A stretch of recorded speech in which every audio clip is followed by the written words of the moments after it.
En Fase Experimental, con Teresa Rayón, Berta Bert y Rubén Pérez Carrasco.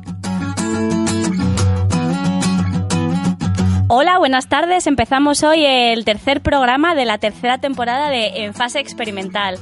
Hoy vamos a celebrar que ha empezado la primavera, que en esta isla hace un día estupendo, que va a empezar por fin el buen tiempo y es el Día de la Tierra. Así que vamos a saludar, como todos los programas, a Berta y Rubén. Y pues bueno chicos, ¿qué tal? Hola, ¿y qué tal esto de la primavera, el tiempo? ¿Qué tal? Hola Teresa, pues muy bien, muy contenta, ya era hora, ¿verdad? Estaba yo muy harta de esto. Pero aquí no hay que confiarse nunca por lo visto, así que... Hay que tener cuidado.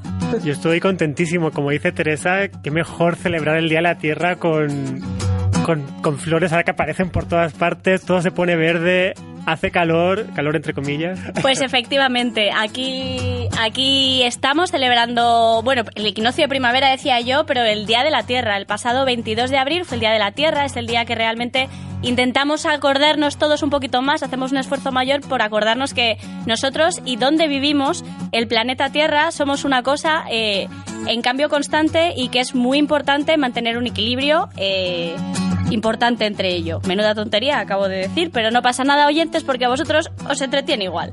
Y lo que quería decir es que hoy, en celebración del Día de la Tierra, hemos tenido la suerte de poder contactar con la gente que estaba el pasado 29 de abril organizando un simposio en Manchester sobre sostenibilidad y cambio climático. Pero esto en la segunda parte del programa. Ahora, ¿qué noticias nos habéis traído? Pues yo me he puesto avaricioso. Llega la primavera, así que traigo dos noticias hoy. Dos noticias que nos cuentas. Pero como me gusta a mí, primero voy a haceros preguntas. Voy a pasar mal a la gente, hago el examen. Primera pregunta. ¿El cambio climático es una realidad, sí o no? Es una realidad. Esta es fácil, es una pregunta fácil. Como la copa de un pino, además. Segunda pregunta. En los últimos 100 años, ¿cuánto ha cambiado la temperatura media de la superficie de la Tierra? Berta, 2 grados de media. 5 grados, a ver. Venga, yo 5, yo también 5. Medio grado. ¡Oh! Tercera pregunta. ¿Cuánto se predice que va a aumentar la temperatura de la superficie de la Tierra en el siguiente siglo? 5 grados. Ese preciso. 2. Vais a perder mucho, ¿eh? Las dos tenéis razón en este caso. Y es que depende del modelo que sigamos y depende de lo que haga el hombre. Suponiendo que hacemos todo lo posible para frenarlo, subiría 1 grado o 2 grados. Y suponiendo que no hacemos nada, llegaremos a 5, como ha dicho Teresa. Así que las dos lleváis un mini puntito. Bien, por otro lado, la optimista y la pesimista, ¿no? Entonces, ¿por qué es negativo que suba la temperatura de la Tierra? Es negativo porque cambia el clima y esto puede suponer destrucción de ecosistemas naturales. Y esto puede tener, por ejemplo, impacto sobre el rendimiento de las cosechas, amenazando la seguridad alimentaria. Y esto es muy malo. Muy malo. Pero también afecta a la biología a otros niveles, como por ejemplo la proliferación de enfermedades mediadas por parásitos. Entonces, si por ejemplo pensamos en la malaria en Costa de Marfil, un país que está castigadísimo por la malaria, ¿qué pensáis? Cuarta pregunta. ¿Qué pasaría si aumenta la temperatura? ¿Que la malaria va a ir a más o a menos? Claro, pues el mosquito de la malaria, no sé cómo de tropical y feliz es. O sea, no sé si a 40 grados el tipo es feliz o te lo cargas. Esto ya no me aventuro. ¿Berta? ¿Te mojas? Yo creo que iba a disfrutar el mosquito, fijo, con la suerte que tenemos con estas cosas. Os voy a dar una pista. Primera pista. Temperaturas más altas podrían reducir la vida media del mosquito. Nos parece detrimental esto, ¿no? A la temperatura. Segunda pista. La respuesta inmune del huésped puede ser más ineficiente a altas temperaturas. ¡Oh, no! No sé ya no sé qué decir. Tercera pista. La vida media del huésped también puede disminuir. Pues da igual, ¿no? Se compensa. La respuesta es que no podemos decir nada sin una herramienta matemática que nos lo ayude. Entonces, la conclusión es que no podemos saber nada, pero gracias a Dios tenemos un equipo del Trinity College y de la Universidad de Toronto que han utilizado la teoría metabólica de la ecología para responder a esta pregunta. Entonces, ¿qué es esta teoría metabólica de la ecología? La teoría predice la respuesta a diferentes procesos biológicos a través de distinguir y cuantificar los diferentes procesos enzimáticos que lo componen. Usando esta teoría, lo que hacemos es estimar una a una la dependencia de cada proceso con la temperatura, permitiendo predecir el efecto acumulativo de la temperatura con la enfermedad. Sumando y sumando y sumando. Sumando y sumando. Y a veces multiplicando y usando funciones que no tienen por qué ser lineales como pensaríamos con reglas de 3 en nuestra cabeza. Entonces, el estudio que se ha publicado el mes pasado en PLOS Biology testearon el modelo con pulgas de agua y su parásito, que es la Ordospora colligata, y predicieron con éxito la supervivencia del huésped con la temperatura. Y en este caso en concreto, lo que vieron es que aumentar 1 o 2 grados completamente hacía que el parásito fuera muy eficiente, pero luego aumentar mucho la temperatura no tiene ningún efecto. O sea que realmente es algo no lineal y que no se puede estudiar sin un modelo detrás. O sea, victoria para los modelos. Claro, ¿no? Siempre tirando barriendo para acá. Entonces ahora vengo con otra pregunta. No te despistes, que vengo con otra pregunta ahora. Vale, qué nervios. Imaginaros ahora que sois las dirigentes de un país, tenéis todo el poder, y el país vecino tiene una enfermedad que se puede transmitir. ¿Qué hacéis? ¿Puede subir y bajar la temperatura del país? La primera respuesta sería ver qué dice el estudio. Si vemos que haciendo más calor mejor, obligado por ley a ropa interior de franela, ¿no? Sería el primer... ¿Qué otras cosas haríais si el país vecino tiene algún tipo de epidemia? Hombre, mirar cómo se contagia esto, cómo se pasa, ¿no? Si es por aire, si es por parásitos, si es... ¿Y si se pasa por aire, se pasa por contacto físico entre personas? ¿Qué haríais? No me lo hagas decir. Dilo. Cerrar fronteras, ahora que se lleva tanto. Donald Trump ha hablado. No, esto no. Todo menos esto. No queremos. Era la respuesta de quería ir, así que muy bien, te doy el mini punto. Aunque lo que voy a decir es que no funciona. Y es que otro estudio que ha salido en Nature Physics este mes, en el último issue de Nature Physics, muestran que teniendo enfermedades que se contagian, la movilidad de personas puede reducir que esa enfermedad se vuelva epidémica. Qué bonito. ¿Y esto por qué? Qué bonito. Pues los autores, que son Jesús Gómez Gardeñes, David Soriano Paños de Zaragoza y Alex Arenas de la Universidad Rovira i Virgili en Tarragona, han usado un modelo de reacción-difusión. Entonces lo que hacen es, simulan lo que sería un país o una ciudad con diferente movilidad de personas y en cada punto de la ciudad o de diferentes países se podría transmitir entre personas. Esas personas se mueven con un cierto patrón migratorio que es semejante al que usan las personas y ven que se reduce. Entonces, ¿cuál es la lógica detrás de esto? Claro, ¿cómo pasa? La lógica es que ¿qué significa que algo se vuelva epidémico? No es que haya un brote, sino es que ese brote se vuelva epidémico. O sea, que haya un punto crítico a partir del cual se crea la epidemia.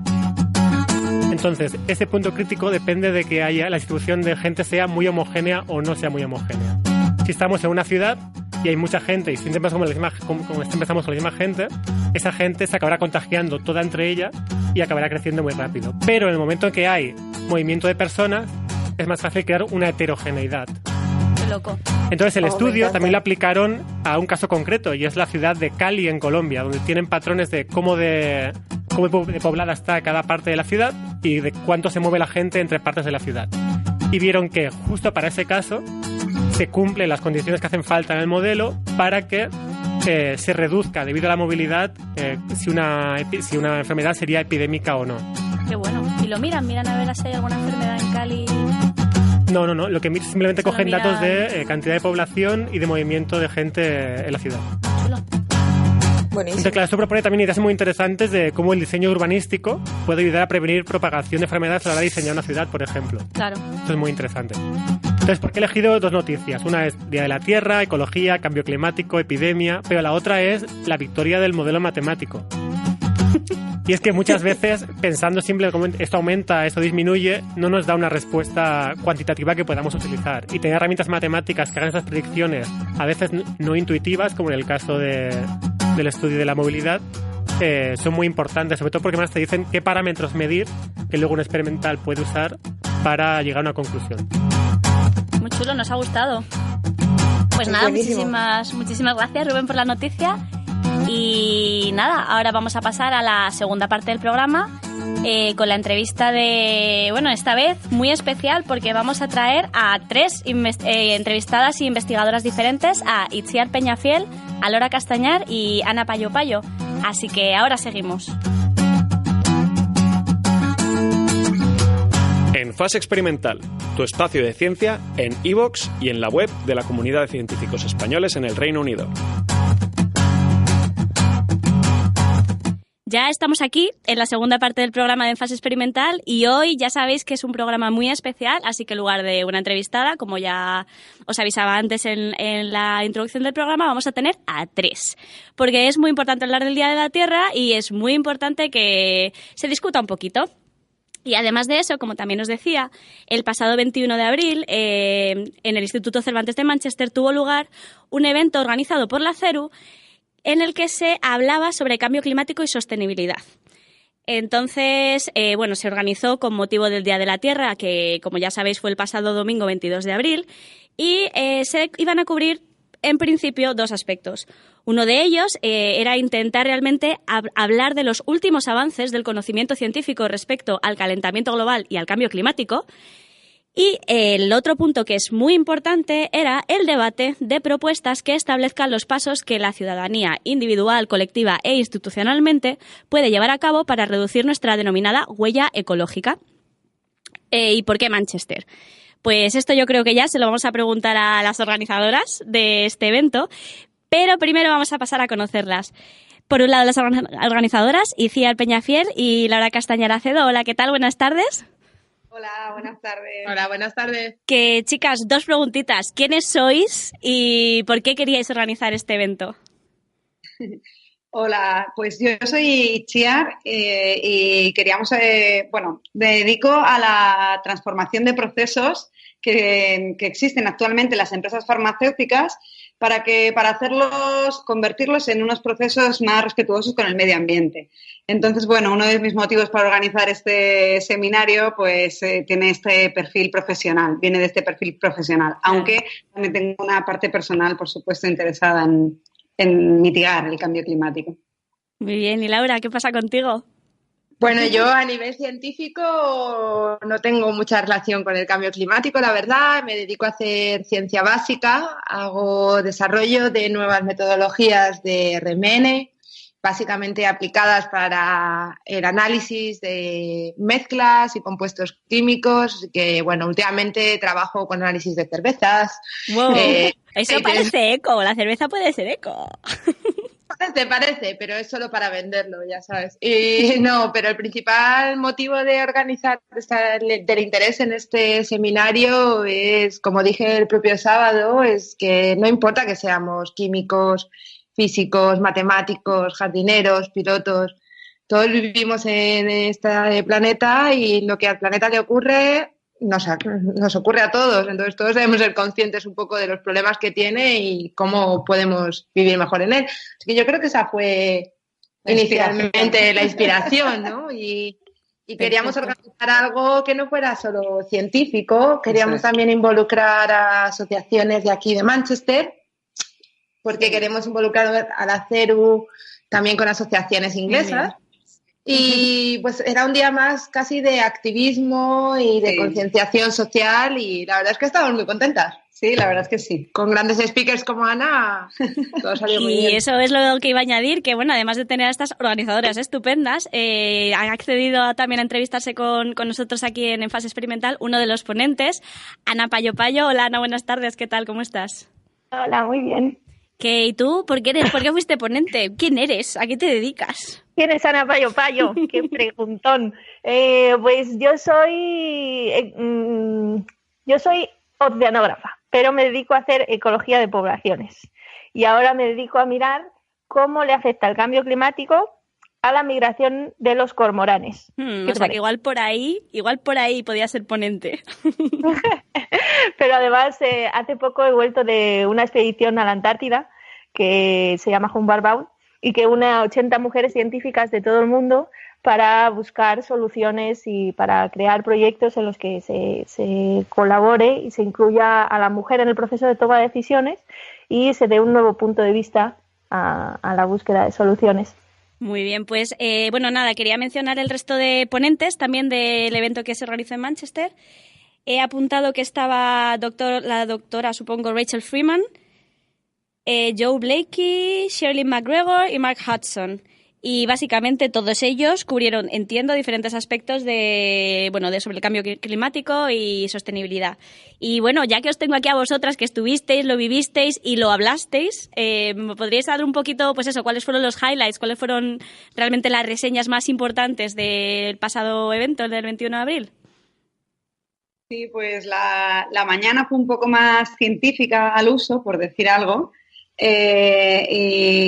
Y se habló un poco de las vías de acción a nivel global que se pueden tomar para frenar el cambio climático, como las acciones de mitigación o de adaptación. Y por la tarde fue todo un carácter más social. Y bueno, aprendimos un poco cómo se intenta hacer el conteo de la huella de carbono, por decirlo de algún modo. Muy curioso aquí en Manchester, porque Joe está haciendo su tesis doctoral sobre esto, centrado sobre todo en Manchester. Y bueno, que cosas tienen en consideración, como si hay un aeropuerto internacional o no, en la ciudad en la que tú resides, para la contaminación y el conteo del carbono en esa ciudad. Y la verdad es que fue una charla muy curiosa. Claro, Sí. porque uno de los comentarios que, a ver, no sé cómo de genéricos son, pero de vez en cuando salen, es que, hay mucha controversia, ¿no?, sobre si realmente el clima está cambiando o no, y sobre todo si está cambiando por causa de los hombres, ¿no?, si es un efecto antropocéntrico. Entonces... Bueno, la verdad es que en eso ya te iba a decir que nada de debate, porque el cambio climático es una realidad. Lo que pasa es que se le está dando muchas voces en los medios a gente que son escépticos del cambio climático y que lo que son en el fondo es analfabetos científicos. Porque el cambio climático está demostrado. Hay un cambio en el clima como consecuencia del incremento del CO2 en la atmósfera y que ese incremento de CO2 está causado por la acción antropogénica, es decir, por el hombre y las mujeres, los niños y todos los que vivimos en este planeta. Entonces, ese debate ya es un debate que está fuera de lugar. El debate que tenemos que tener ahora es cómo nos vamos a enfrentar a ese cambio climático, qué soluciones le vamos a dar y qué es lo que vamos a hacer a partir de ahora. Muy bien. Y luego, otra cosa que también mencionabais es un poco los niveles, ¿no? Los distintos niveles realmente de acción contra el cambio climático, ¿no? Desde gobiernos o mundiales hasta a nivel individual. Entonces, de ese tema, ¿qué fue lo más positivo que sacasteis? ¿Cuál es vuestra opinión? ¿Qué creéis que podemos hacer cada uno de nosotros y qué se puede hacer o cómo se puede realmente intentar influir, ¿no?, sobre los gobiernos y los hombres trajeados? Sobre esto la verdad es que hubo muchísimo debate y podríamos estar debatiendo horas. Yo creo que hay una clara diferencia de qué hacer en las altas esferas a nivel político. Es totalmente diferente con el desarrollo a nivel científico y es una línea completamente diferente en qué hacer en nuestro día a día como personas viviendo en este planeta. La última charla, que fue la de la doctora Shirley McGregor, ella es politóloga y ella hablaba mucho sobre todo de esta acción política. Ella era bastante escéptica, sí. Creía que es bastante difícil llegar a un acuerdo a nivel político porque la mayoría de los gobiernos básicamente se echan las culpas unos a otros y buscan que otro pague los efectos de la situación en la que estamos. Pero bueno, luego sí que es cierto que a nivel de qué podemos hacer nosotros, pues hay muchísimas cosas de las que se hablaron. Sí. Yo creo que uno de los temas que más nos sorprendió a todos quizá y que está sobre la mesa tanto a nivel científico como en el día a día es el tema de la contaminación por los viajes en avión. Los viajes en avión, esa es la pregunta clásica, la huella de carbono, ¿no? Realmente el cálculo del que hablabais antes, ¿cómo funcionaba? ¿No decíais que se podía calcular basándote en el aeropuerto si tienes un aeropuerto internacional? ¿Qué me he perdido? ¿Cómo funciona eso? No recuerdo exactamente las... Era una ecuación. Lo que hacen normalmente es que de lo que hablaba yo en esa parte en particular era que cada ciudad ahora hay como muchas iniciativas para que las ciudades dicen que tienen emisiones de carbono cero o que su huella de carbono es cero. Entonces, en esos cómputos en los que tú calculas cuál es tu huella de carbono, en el momento en el que hay un aeropuerto, ese cálculo es mucho más difícil, porque ¿quién paga la huella de carbono de sus aviones? Yeah. El país de donde vienen, el país a donde van, el país de origen de donde son los ciudadanos de esos aviones. Entonces es como que entran ahí unas casuísticas que hacen que la huella de carbono quede así como un poco, que sea una medida relativa y que en función de cómo la definas vas a tener un resultado u otro. Sí, y a nivel individual, pues cuando queremos pensar en nuestra propia huella de carbono, pues nosotros decimos, no, es que yo ya no uso bolsas de plástico, no, yo es que reduzco la cantidad de carne que ingiero o lo que sea, pero yo sigo cogiéndome un avión para ver a mis padres X veces al año. ¿Y cómo medimos? ¿Cómo medimos cuántos aviones hay que cogerse? ¿Lo quiero meter o no lo quiero meter eso en el conteo de mi huella de carbono? O se la dejo a la Universidad de Manchester, que sea ellos que son los que me tienen contratada. Pues no sé. Bueno, yo creo que en eso también tenemos que ser un poco conscientes que ahora vivimos en una economía global y que muchas veces nuestra situación, tampoco tenemos que ser esclavos de esta huella de carbono. Tenemos que reducirla en la medida de lo posible, en lo que podamos, pero eso no quiere decir que no podamos ir a ver a nuestros padres, que es una cosa que está estupendamente y que ojalá pudiéramos hacer más. Hay otras muchas cosas que tienen una huella de carbono a nivel global más importante y que igual tendríamos que atacar. Yo quería, Ana, no me acuerdo muy bien, pero en el debate que tuvimos sobre esto, cuando Marc al final en el panel discussion estuvimos hablando sobre esto, preguntó si había alguien que comprara, ¿cómo es? O sea, por cada vez que... porque ahora hay algunas empresas...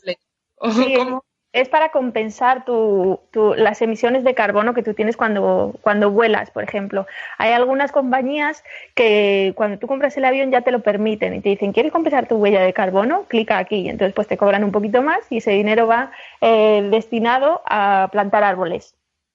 Pero luego ¿en un destino elegido o donde ellos ya...? No, donde esté basada la empresa. Es como un cómputo, está hecho como a un cómputo a nivel global. Entonces, luego hay empresas fuera de las compañías de los aviones que si tú, por ejemplo, viajas mucho al año, pues tú le dices los viajes que has hecho al año. Te calculan tu huella de carbono asociada a esos vuelos y te dicen, compensar tu huella de carbono por los 3 vuelos transatlánticos que has hecho este año te cuesta 700 euros en árboles. Y entonces tú puedes decidir si quieres pagar 700 euros en árboles o no. Bueno, igual frutales, ¿no? Que así si te los plantas en casa... Bueno, no los plantas tú, los plantas donde haga falta. Pero bueno, te los compras tú, te gastas 700 euros en árboles, te los plantas en el jardín. Sí, ahora que hablabais un poco de qué es lo que puede hacer cada uno, Miguel Delibes, que es un investigador de la EBD y que es hijo de Miguel Delibes, de la saga de los Miguel Delibes, él escribió un artículo hace no mucho y decía que lo que teníamos que hacer era cada uno actuar a nuestra escala, en la medida de lo que pudiéramos. Pues si tú lo que puedes hacer es reducir las bolsas de plástico, comprar local e intentar no gastar agua, pues mira, que te quiten lo bailao. Y luego forzar a los responsables de lo público que tenemos cerca. Entonces, intentar orientar el voto a partidos que sean respetuosos o incluso a representantes políticos más a nivel local que tengan una conciencia medioambiental y que tengan en su programa medidas ambientales y de transición energética y este tipo de cosas.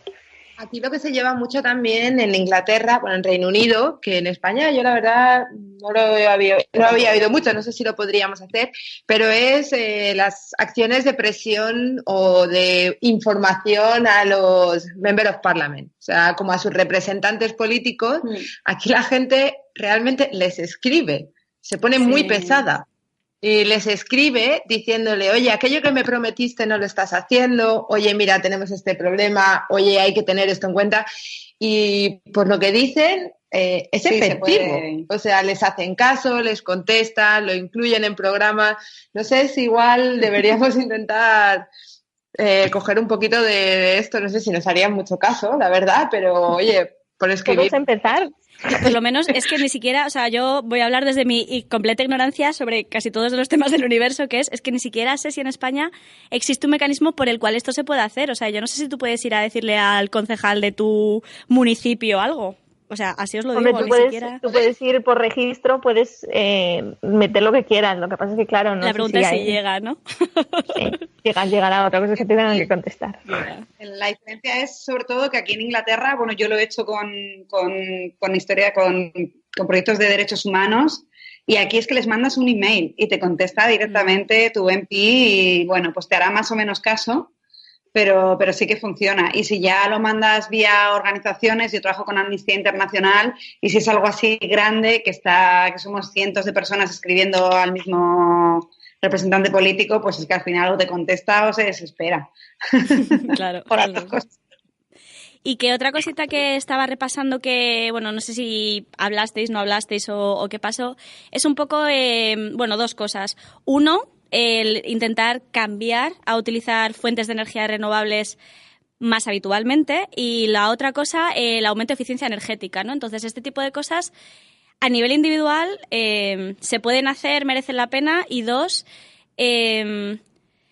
¿cómo de fácil es realmente forzar esta transición? Algo que yo creo que todos creemos que claramente puede ayudarnos mucho de aquí a 10, 15, 20 años, la eternidad. ¿Hablasteis esto? Bueno, allí no se habló específicamente de esto mucho, pero yo te puedo dar un poco la opinión que tengo sobre esto.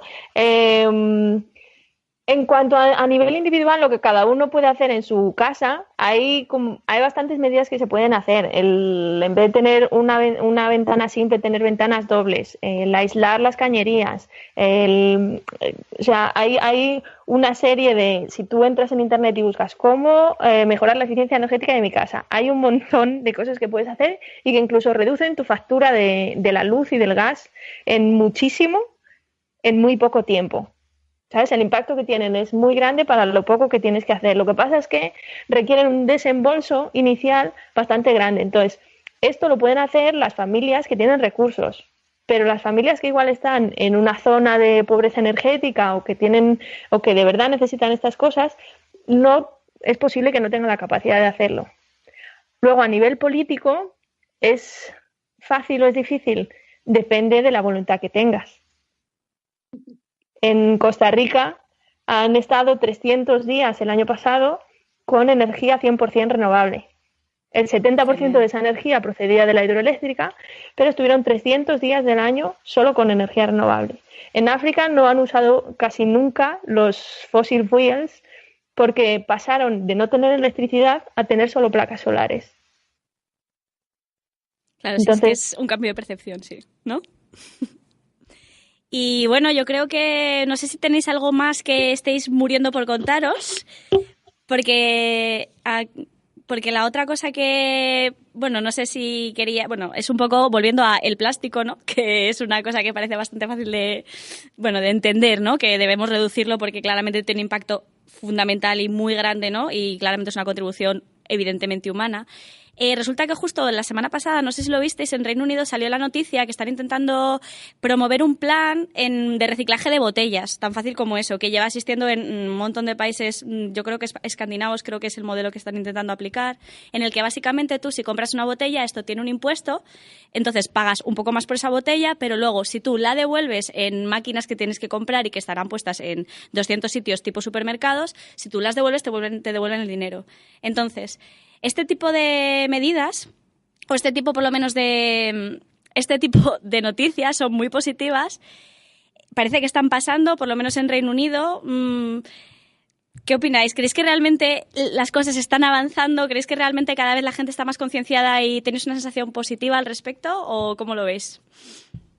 Yo creo que esto no sé hasta qué punto esta medida es oportunista en el sentido de que este año es el año declarado contra el fin del plástico. O sea, el grupo del Día de la Tierra cada año tiene una temática y este año el objetivo principal es acabar con el plástico.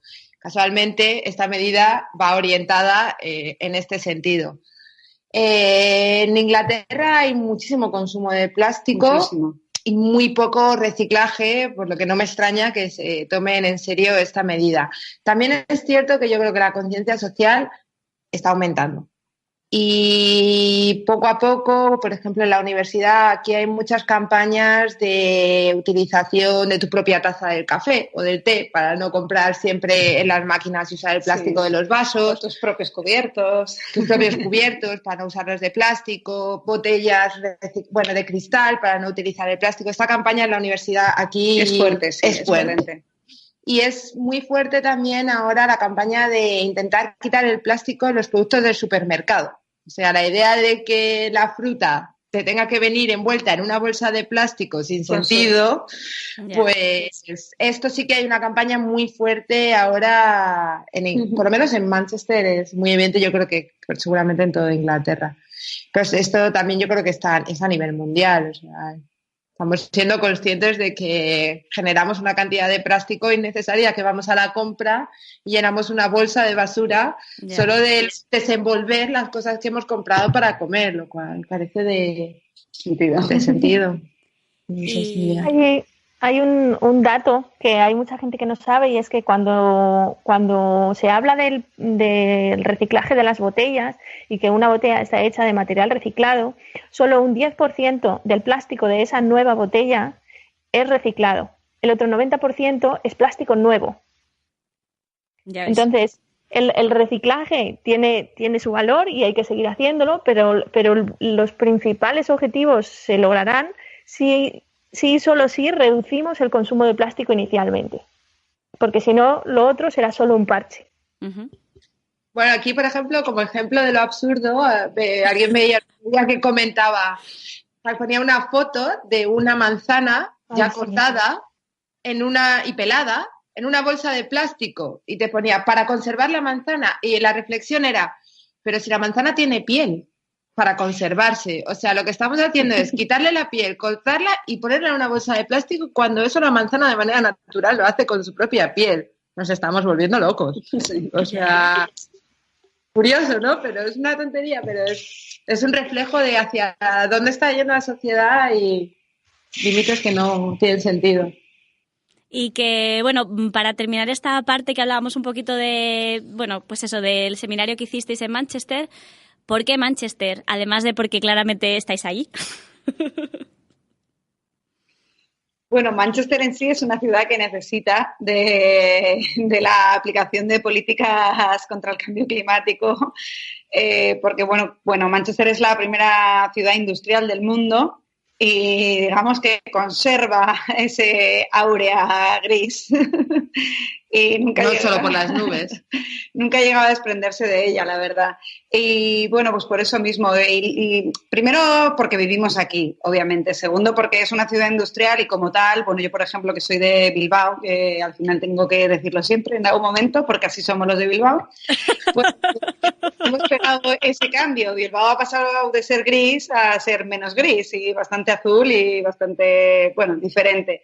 Entonces, bueno, Manchester está dando esos pasos, pero bueno, quizá a otro ritmo. Y en el momento en que nos pusimos a buscar colaboraciones sobre cambio climático o simplemente poner en Google cambio climático Manchester, aparecen un montón de asociaciones. La gente está realmente preocupada, realmente existe un activismo a distintos niveles y bueno, pues por ese camino nos resultó bastante fácil. Eso y que el Instituto Cervantes estaba interesado en llevar a cabo una semana sobre la tierra y sostenibilidad. Entonces, todas las piezas del puzzle se encajaron. De hecho, con ellos organizamos esta semana. Fueron 3 días. El primer día pusimos un documental, se llama Stop, Rodando el Cambio, que es un documental en castellano sobre alternativas que ya se están llevando a cabo, sobre todo en España y en Francia, de un consumo más responsable y más de una forma de vivir y más sostenible. Uh-huh.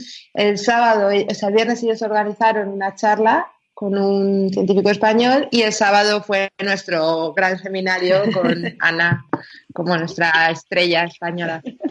Y bueno, pregunta para futuro, ¿os ha gustado la experiencia? ¿Lo vais a repetir el año que viene? ¿Vamos a volver a hablar de esto el año que viene? Pues la verdad es que la experiencia nos ha gustado mucho, pero claro, ahora mismo nos pillas agotadas. Es la resaca del evento.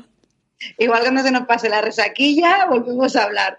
Pero no, sí, la verdad es que ha sido estupendo. Y sobre todo ha sido estupendo contar con los ponentes que hemos contado y ver que el evento se había acabado y la gente seguía allí discutiendo y tuvimos que sacarles del Cervantes casi a marchas forzadas. También hay que decir que ese día hacía sol y todo el mundo se quiso quedar a disfrutar del sol, que eso es una cosa. Sí, luego nos fuimos a tomar algo todos juntos. Fue un día muy bonito, la verdad. Genial, pues nada, Itziar Peñafiel, Laura Castañar, muchísimas gracias por dejaros hacer esta emboscada para hablar de vuestro evento. Y bueno, también por acercarme a Ana Payo. Ana, hola, ¿qué tal? Ahora quiero hacerte una preguntilla sobre tu proyecto.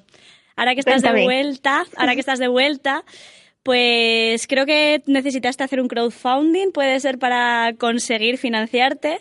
¿Por qué realmente querías ir? ¿Qué tal te fue el crowdfunding? Y bueno, ¿qué ha pasado a partir de ahí? Supongo que es la pregunta general. El crowdfunding, bueno, yo empecé todo esto hace más o menos 1 año y 2 meses, una cosa así. Entonces, yo lo que hice fue solicitar que quería participar en el proyecto. Entonces, espera un momento, porque ¿es un proyecto anual o cómo funciona? Sí, es un proyecto es un proyecto de 10 años. Entonces, cada año seleccionan a 80 mujeres de todo el mundo con relación con la ingeniería, la ciencia, la tecnología, para que participen en el programa. El programa tiene 2 objetivos principales. El primero es visibilizar a las mujeres en el ámbito de la ciencia y el liderazgo científico, y el segundo es luchar contra el cambio climático. Entonces, a lo largo de estos 10 años se va a crear una red de mujeres que trabajen para conseguirlo. ¿Qué hace Homeward Bound? Nos da una beca que cubre el 60% de lo que cuesta el programa y nosotros tenemos que recaudar el otro 40%, que son unos $20.000. Es pasta. Dólar arriba, dólar abajo. Y entonces, pues yo todo el año pasado me he dedicado pues a dar charlas, a vender cosas de segunda mano en mercadillos, de cosas que me daban mis amigos, he hecho de todo. Todas las cosas inimaginables. Y nada, pues al final he ido llamando a puertas a gente, a particulares, a empresas. Y lo más curioso es que casi toda la gente que me ha donado son particulares, no empresas. Y de la gente que me ha donado particular, casi todo son mujeres. Fíjate. Sí. ¿Qué crees? ¿Que se sienten identificadas contigo? Bueno, esto es totalmente especulación. Son o mujeres entre 40 y 50 años o chicos y chicas de unos 30, que son mi quinta más o menos. Y luego las grandes empresas, al final tuvimos un par de grandes empresas que nos patrocinaron, pero llegaron como al final, como cuando ya estaba todo resonando así, ya estaba todo bien candente. Pero antes tuvimos muchos rechazos. Lo que pasa es que sí que es verdad que hicimos un equipo con las que veníamos de España y nos fue mejor la búsqueda de financiación. Pero lo que más hemos aprendido, yo creo, ha sido buscando dinero. ¿Sí? Ha sido con una de las cosas que más hemos aprendido durante el programa, sí. Entonces, ¿cuál es la capacidad de liderazgo que se obtiene pidiendo dinero? Pues lo primero es aprender a venderte, aprender a apostar por ti y a decir, porque muchas veces pedir dinero para otros es más fácil que pedirlo para ti. Uh-huh. Y esa es una de las barreras a las que muchas veces nos enfrentamos las mujeres, que es ponernos en valor. No lo hacemos porque no sepamos hacerlo, sino porque el contexto sociocultural e histórico nos ha puesto en un lugar en el que nuestro lugar era el segundo plano y nuestro lugar era no hablar y no protestar y no pedir. Entonces, salir de ese sitio a veces requiere que te den un incentivo. Entonces, nuestro incentivo era participar en la expedición y ser parte de este programa. Y eso nos ha llevado a tener que tener una visibilidad y a tener que ir a llamar a puertas y a decir, hola, pues soy Ana Payo Payo y tengo este proyecto que es muy re bonito y quiero que vengas conmigo. ¿Qué te parece? Y que te digan, ¿y tú quién eres? Pues ya lo iremos descubriendo entre los dos. Y me encanta la historia, voy a decir. Y claramente entiendo que sí es un poco, bueno, pues siempre los problemas que a veces de los que nos quejamos, ¿no? Que es un poco, pues uno de ellos supongo que es bastante constante, que es creer en una misma, ¿no? Que supongo que es un poco a lo que te refieres. Y luego la otra cosa es que, claro, en el propio proyecto te daban formación sobre cómo liderar, ¿no? Y sí, entonces, de estrategia. ¿Esto cómo funciona y realmente cómo lo asimilas? Es decir, ¿esto se puede aprender? Uf, qué buena pregunta. ¿Se puede aprender? Te acabo de pillar. Hombre, ¿no? Pues no lo sé. Sí, un poco hay una parte que sí. Yo supongo que hay una que sí. Y ahora pensándolo bien, sí que se puede aprender. ¿Y sabes por qué? Porque lo que no se puede aprender es lo que entendemos como liderazgo en el paradigma actual, que es que hay una persona que se pone delante y empieza a arrear a los demás y le dice, vamos a ir por aquí, vamos a ir por aquí, vamos a ir por aquí, todo el mundo me sigue porque yo soy el que más sé, todo es por ahí, todo es por ahí, todo es por ahí. El paradigma de liderazgo que nos enseñan en Homeward Bound y que a mí me parece un poquito más amable, es que liderar no es decirle a los demás lo que hay que hacer, sino es darle espacio a los demás para que crezcan y para que tengan todas las herramientas que necesitan para hacer lo que ellos creen que tienen que hacer. Entonces, tú lo que tienes que hacer es proveer. Entonces, la gente viene a ti y te dice, necesito tal, tal y tal, y tú, pues tu trabajo como jefe es darle eso. No pedir, es dar. Ya. Entonces, eso sí se puede aprender. Me ha gustado mucho esta respuesta y a mí me has convencido. ¿Cómo se cambia el resto de líderes? ¿Que van primero y mandan? Esto ya también es otra discusión que si quieres podemos tener.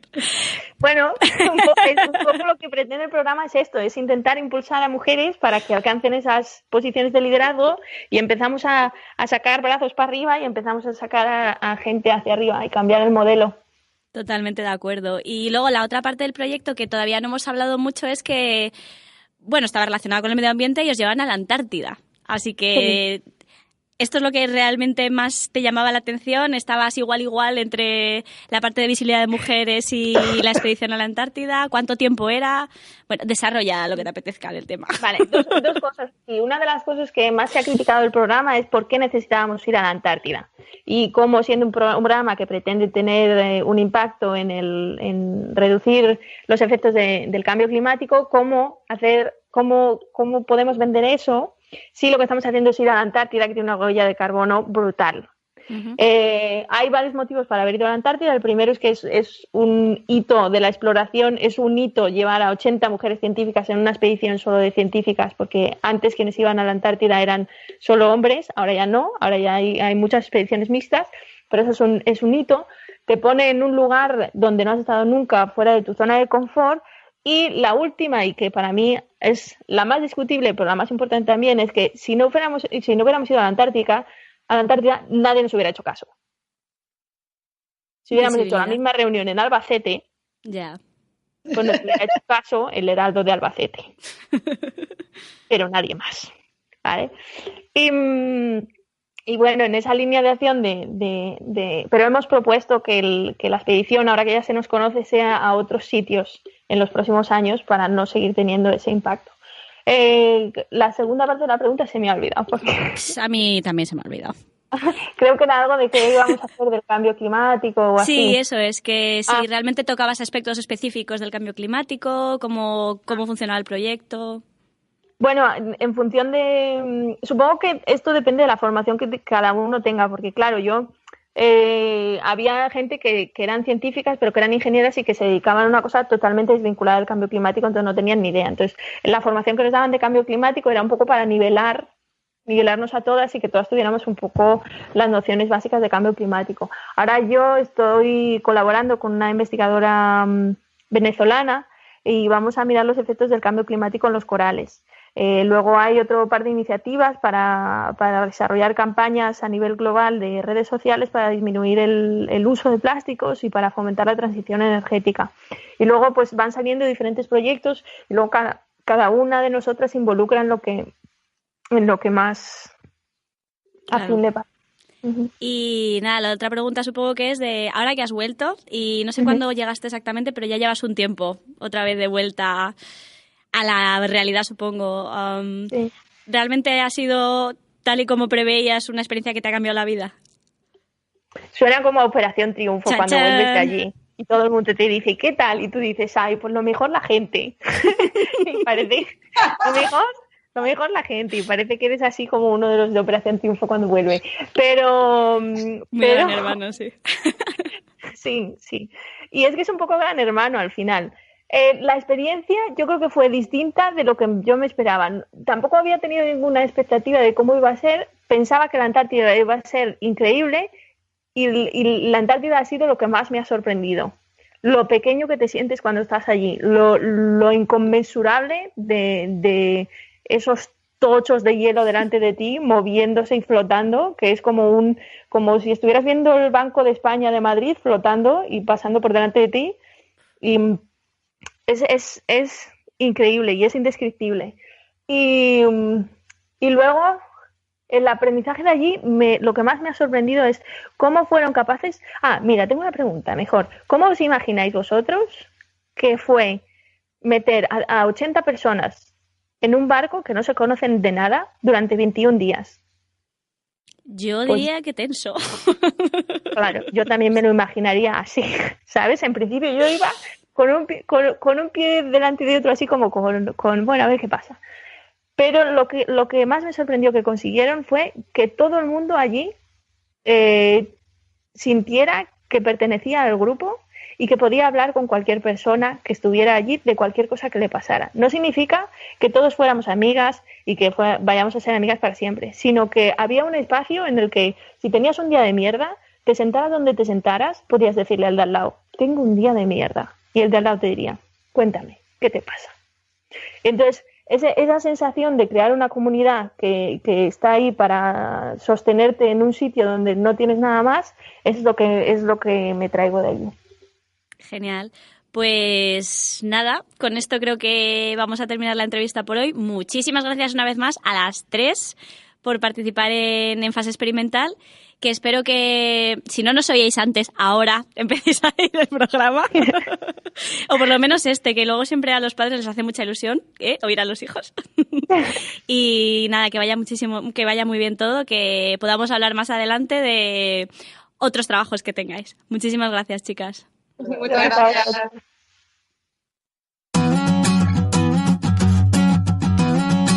Estáis escuchando En Fase Experimental, ciencia en español desde el Reino Unido. Ya estamos de vuelta después de la entrevista esta tan dinámica que hemos tenido, que yo por lo menos me lo he pasado muy bien. Pero antes de volver a hablar de noticias, quería recordaros, miembros de la CERU, que podéis, si queréis, participar en este programa de una forma muy facilita, que es con las píldoras de la CERU. Os grabáis 2 minutitos más o menos de grabación diciendo un poco lo que hacéis, por qué es interesante, por qué os apasiona lo que hacéis. Nos lo mandáis y nosotros lo pondremos en un pequeñito apartado. Así que ya sabéis, animaros, buscad el email de la radio que aparece en la página web y mandarnos mandarnos lo que podáis, mandarnos las píldoras, por favor. Y bueno, chicos, ¿dónde nos pueden escuchar, Berta? ¿Dónde nos pueden escuchar? Bueno, pues en internet nos pueden escuchar en iVoox, en iTunes y ¿dónde más? Pues si vais a la página web, que es www.sruk.org.uk,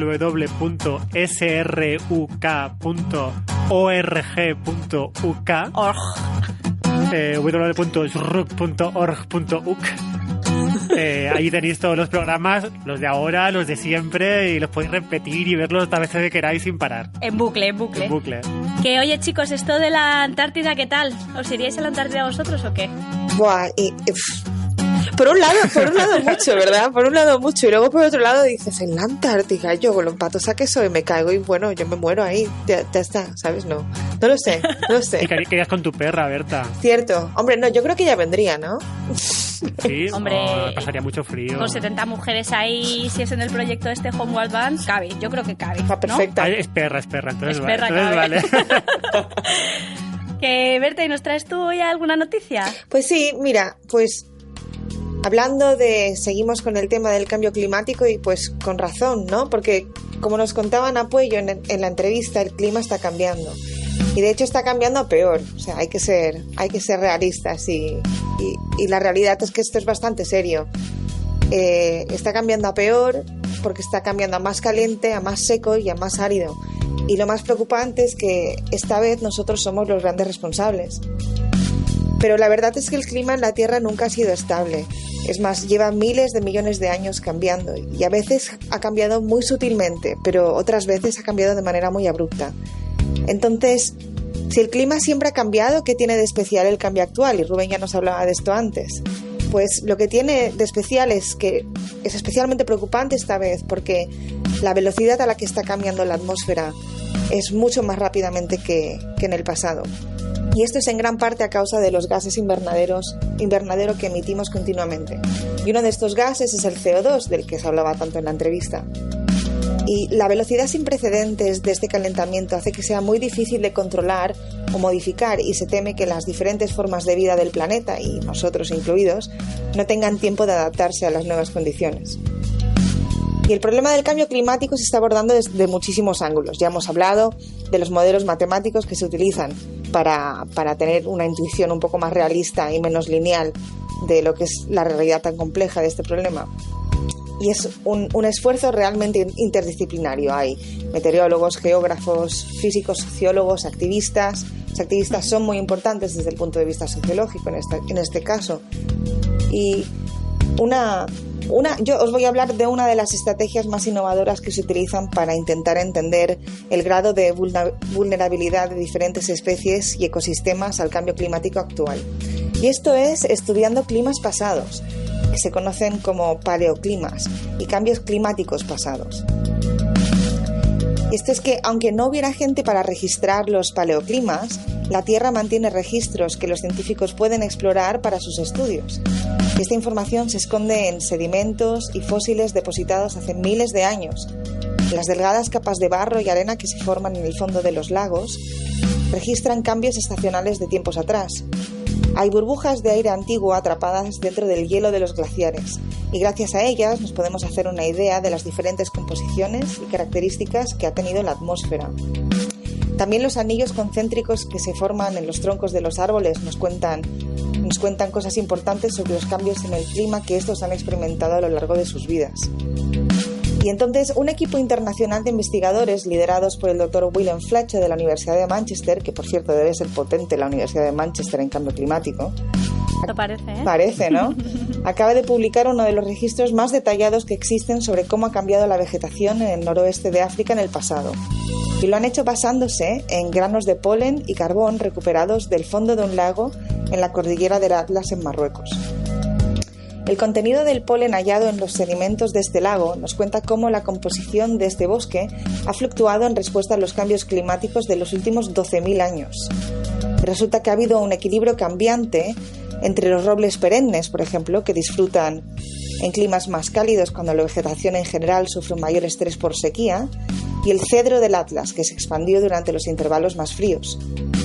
Y lo que estos hallazgos resaltan es la vulnerabilidad de los bosques del noroeste de África a cambios climáticos, y subrayan la amenaza que supone el actual calentamiento global, en particular para el cedro del Atlas. Y lo que este estudio también ha determinado es que la extensión forestal de la cordillera del Atlas Medio ha alcanzado su nivel más bajo desde el final de la última edad de hielo.